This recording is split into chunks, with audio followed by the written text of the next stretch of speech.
एक समय की बात है। सोनपुर नामक गांव में एक गरीब मछुआरा रहता था जिसका नाम कुंदन था। उसके माता पिता की मृत्यु होने की वजह से वह अपने घर में अकेला रहता था। एक दिन वह जंगल में नदी किनारे मछलियों को पकड़ने जा रहा था कि तभी उसे वहाँ एक छोटा सा बंदर जख्मी हालत में गिरा हुआ दिखाई देता है। अरे तुम कौन हो और यहाँ इस हालत में क्या कर रहे हो छोटे बंदर? छोटा सा मासूम बंदर कुछ नहीं बोलता, वह सिर्फ दर्द से तड़प रहा था। लगता है जंगल में इस मासूम बंदर का किसी ने शिकार किया है और ये उस शिकारी के शिकार से जख्मी होकर यहाँ पर अपनी जान बचाने के लिए आया है। तुम बिल्कुल परेशान मत हो छोटे बंदर, मैं तुम्हें अपने साथ ले जाऊंगा और तुम्हारा इलाज खुद करवाऊंगा। देखना फिर तुम बिल्कुल ठीक हो जाओगे। कुंदन उस बंदर को ठीक होने का दिलासा देता है, लेकिन वह बंदर उसे चुपचाप अपनी मोटी मोटी आंखों से देखता रहता है। छोटे बंदर, तुम क्या गूंगे हो? मैं कब से तुम्हें इतनी सारी बातें कह रहा हूँ मगर तुम हो कि कुछ बोलते ही नहीं। मुझे तो ऐसा लगता है कि तुम बोल ही नहीं सकते। चलो कोई बात नहीं, मैं तुम्हें वैद्य जी के पास लेकर चलता हूँ।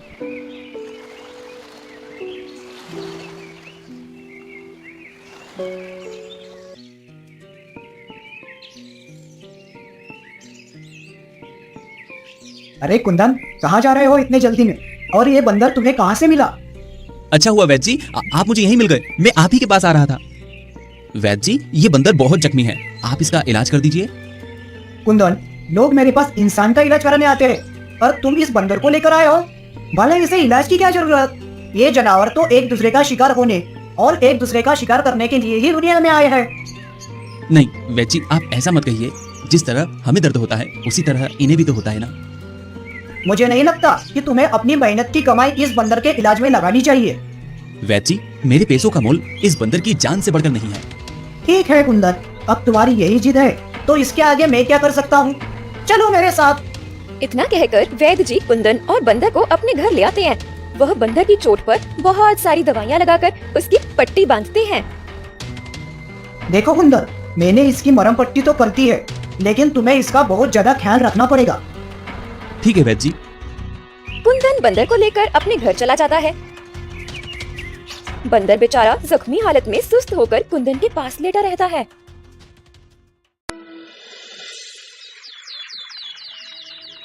छोटे बंदर, तुम तो कुछ बोलते नहीं और मैं तुम्हारा नाम भी नहीं जानता, इसलिए मैं तुम्हें छोटा बंदर बुलाऊंगा। इतना कहकर कुंदन छोटे बंदर के लिए केला लेने चला जाता है। छोटे बंदर, देखो मैं तुम्हारे लिए केला लाया हूँ। मैंने सुना है तुम बंदरों को केला बहुत पसंद होता है। अब जल्दी से उठो और ये सारे केले खाकर खत्म करो। इसके बाद तुम्हें अपनी दवाई भी तो लेनी है, तभी तो तुम ठीक हो पाओगे। कुंदन इतना कहकर अपने हाथ से केले के छिलके को उतारता है और केले के छोटे छोटे टुकड़े उस छोटे बंदर के मुंह में डालने लगता है। वह छोटा बंदर धीरे धीरे आराम से केले के टुकड़े खाता है, साथ ही अपनी मोटी मोटी आंखों से कुंदन को टुकुर टुकुर देखता है। दिन गुजरते जाते हैं और कुंदन उस छोटे बंदर की ऐसी ही सेवा करता है जिससे वह छोटा बंदर ठीक हो जाता है। छोटे बंदर, अब तुम पूरी तरह से ठीक हो चुके हो और अब मुझे लगता है कि तुम्हें तुम्हारे परिवार के पास पहुंचा देना चाहिए। चलो मैं तुम्हें तुम्हारे परिवार के पास जंगल में छोड़ देता हूँ। कुंदन ये कहकर बंदर को जंगल की तरफ लेकर जाता है।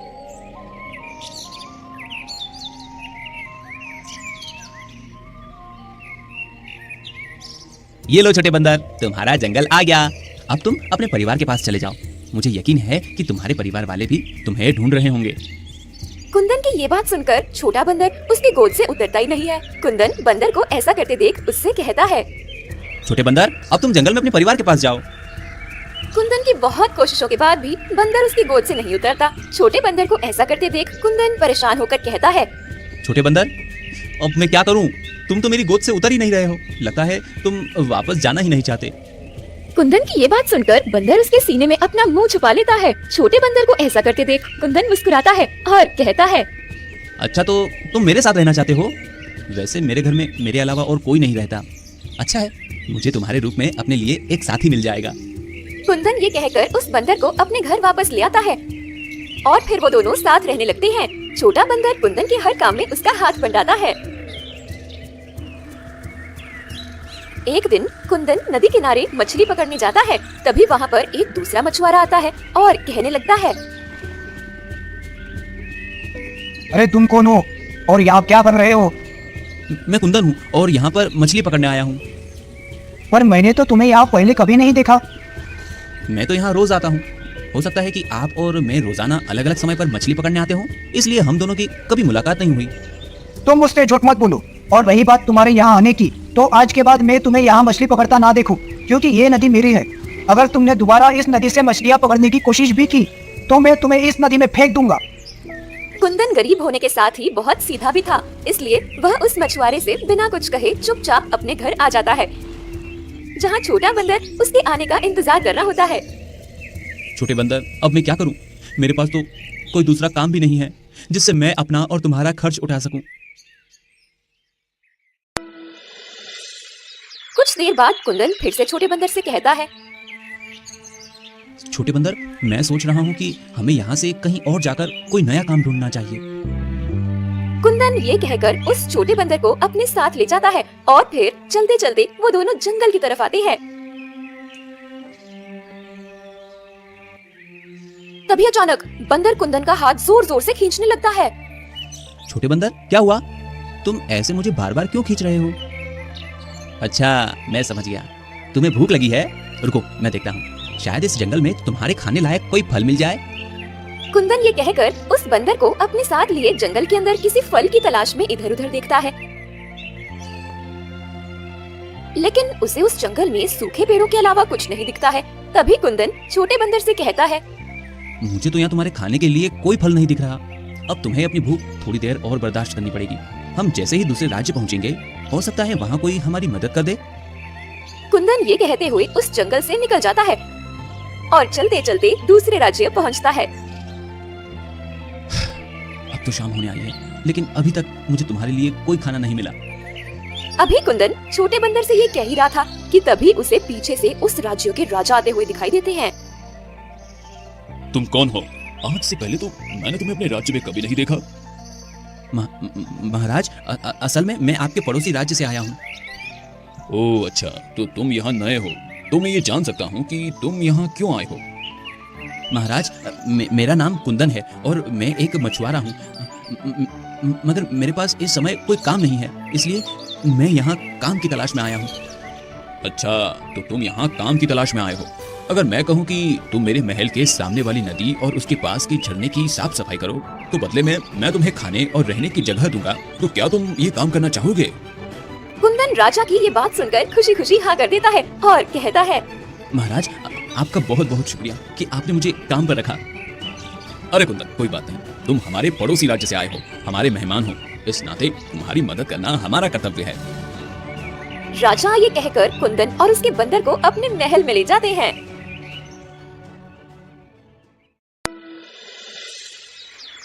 दिन गुजरते हैं। कुंदन सारा दिन महल के पास झरने और नदी की साफ सफाई करता है और उसके साथ उसका बंदर भी उसके छोटे छोटे काम में उसकी मदद करता है।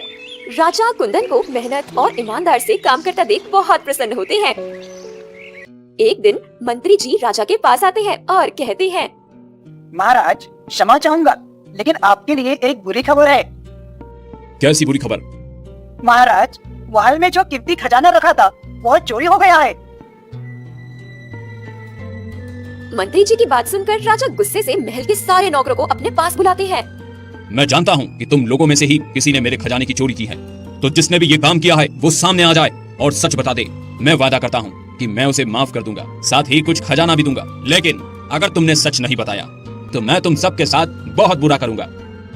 राजा ये कहकर एक एक नौकर से पूछताछ करते हैं। तभी मंत्री जी राजा से कहते हैं, महाराज, मुझे लगता है कि ये काम हमारे राज्य के किसी नौकर का नहीं है, बल्कि दूसरे राज्य से आए हुए कुंदन का है।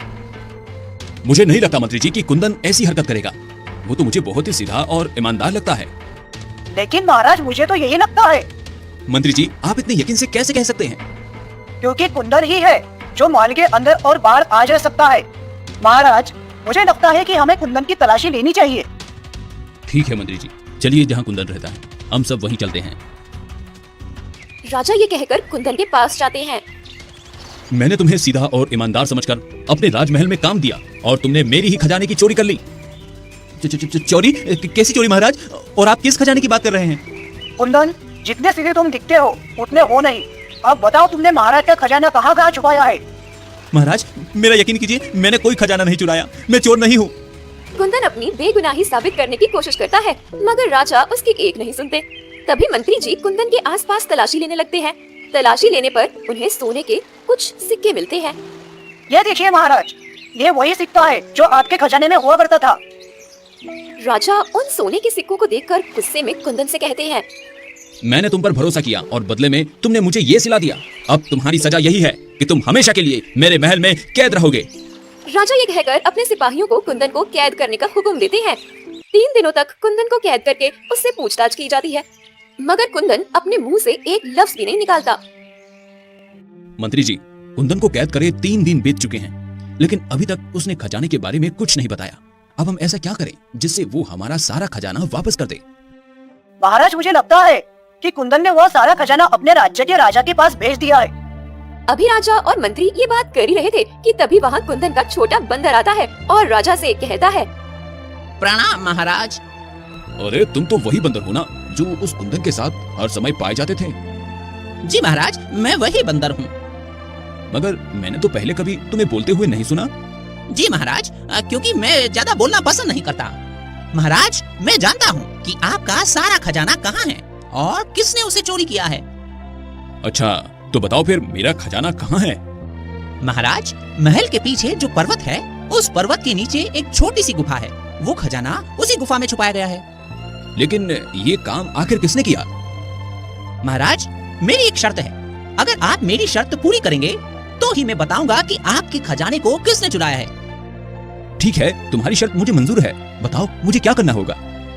महाराज, आपको मेरे मालिक यानी कुंदन को अपनी कैद से आजाद करना होगा। तुम जानते भी हो तुम क्या कह रहे हो? जी हाँ, मैं जानता हूँ और यकीनन आपको भी जब सच पता चलेगा तब आप भी ऐसा ही करेंगे। राजा उस बंदर की बात सुनकर अपने सिपाहियों से कुंदन को आजाद करने के लिए कहते हैं, मैंने तुम्हारे मालिक को आजाद कर दिया है। अब मुझे सब सच बताओ। जैसा कि मैंने आपको बताया, आपका खजाना उस पर्वत के नीचे है और उसे चुराने वाला और कोई नहीं, आपके मंत्री जी हैं। महाराज, ये बंदर झूठ बोल रहा है। भला मैं आपका खजाना क्यों चुराऊंगा? इतने सालों में क्या कभी मैंने आपसे कोई बेईमानी की है? मंत्री की ये बात सुनकर राजा उस बंदर से कहते हैं, मूर्ख बंदर, ये क्या कह रहे हो? तुम हमारे मंत्री जी पर झूठा आरोप लगा रहे हो। महाराज, अगर आपको यकीन नहीं है तो आप मेरे साथ चलिए और खुद अपनी आंखों से देख लीजिए। महाराज, राजा उस बंदर की बात मानकर सबके साथ उस पर्वत की तरफ निकल जाते हैं।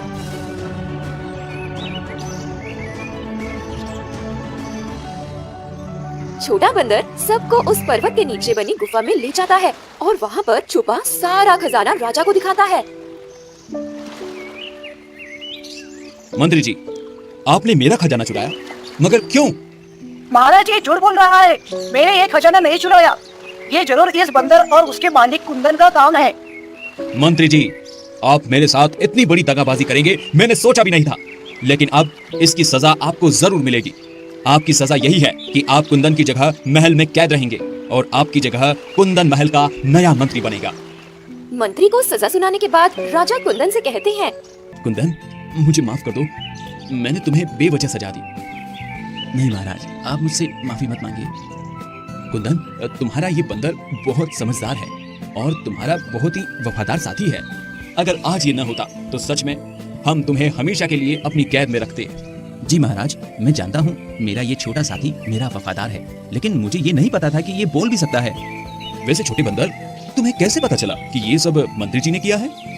जब आप कुंदन को सजा देने के लिए ले जा रहे थे, तब मुझे एक सोने का सिक्का मंत्री जी के पास से गिरा हुआ मिला। उस दिन से मैंने मंत्री जी पर नजर रखना शुरू कर दी थी और फिर जैसे ही मुझे खजाने का पता चला तो मैंने आपको आकर बता दिया। शाबाश छोटे बंदर, तुमने बहुत ही अच्छा काम किया है। शुक्रिया मेरे छोटे बंदर, मैं तुम्हारी वफादारी को सलाम करता हूँ। इतना कहकर वह अपने छोटे बंदर को गले लगा लेता है।